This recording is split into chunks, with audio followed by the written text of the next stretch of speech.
सिर्फ तमाम तबकात के लिए ये एक बुरा बजट है। ठीक है फैसल साहब, आपका भी यही ख्याल है कि कर्जों के ऊपर ही अब हमारी इकोनॉमी चलेगी, टैक्सेस के ऊपर ही हमारी इकोनॉमी चलेगी, ग्रोथ के लिए हम कुछ नहीं कर रहे हैं? जी, पहले तो आप ये देखें कि हमारी इकॉनमी कहाँ से वापस आ रही है और हम लोग बिल्कुल डिफ़ॉल्ट की तरफ से वापस आ रहे हैं। तो अभी हमें इतना जल्दी ग्रोथ की बातें नहीं करनी चाहिए और स्टेबिलिटी बहुत प्राइम इम्पोर्टेंस की है। ये स्टेबिलिटी ही होती है जिसकी वजह से चीज़ें जो हैं वो महंगी नहीं होती हैं।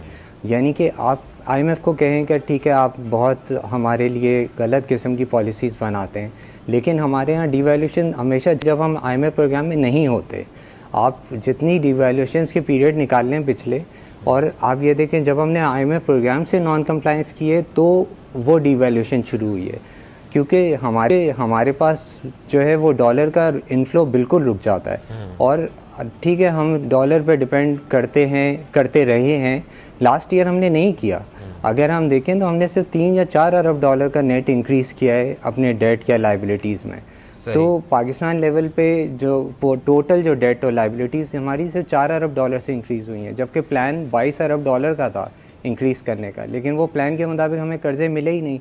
तो हमने अपनी रिसोर्सेज में ही रहे, हमने करंट अकाउंट को सही कर लिया, और तो ये गेंस हैं जो बड़ी मुश्किल से हासिल हुए हैं। तो इन गेंस को तो आप नहीं छोड़ सकते सिर्फ इस वजह से कि हम आईएमएफ की डायरेक्शन पे कोई काम कर रहे हैं। अगर वो काम सही है तो हमें करना चाहिए। कंसिस्टेंसी हमें चीज़ों को बेहतर करती जाएगी और हमें कंसिस्टेंसी चाहिए। ये बात सही है कि बजट में प्लानिंग गवर्नमेंट की सही नहीं है और बहुत ज़्यादा टैक्सेस के लिए एक ही एरिया को टारगेट किया गया है। और डिसिप्लिन का मतलब ये नहीं है कि आप उसी एरिया को टारगेट करें और वहीं से निकालें। अगर आप इस तरह देखें तो गवर्नमेंट भी तकरीबन हार मान चुकी है अपनी पॉलिसी के एस्पेक्ट से।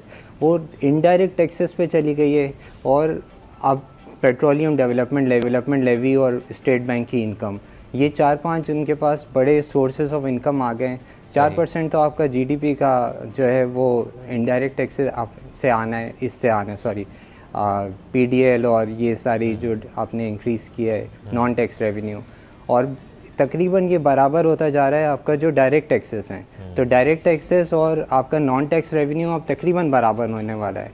तो गवर्नमेंट शायद ये सोच के बैठी है कि हम अब डायरेक्ट टैक्सेस शायद नहीं ले सकते, अब हमें इनडायरेक्ट टैक्सेस ही लेने हैं, और हमें जो है वो नॉन टैक्स रेवेन्यू यानी कि पेट्रोल पे टैक्स लगा के हम लोग या स्टेट बैंक के प्रॉफिट से अपना काम करेंगे। हाँ, तो पॉलिसीज़ में तो मेजर फ्लॉज हैं। सही है, पॉलिसीज़ में मेजर फ्लॉज हैं, और ये बड़ी अहम बात है कि इनडायरेक्ट टैक्सेस से अब क्या हम अपनी इकोनॉमी को चलाएंगे।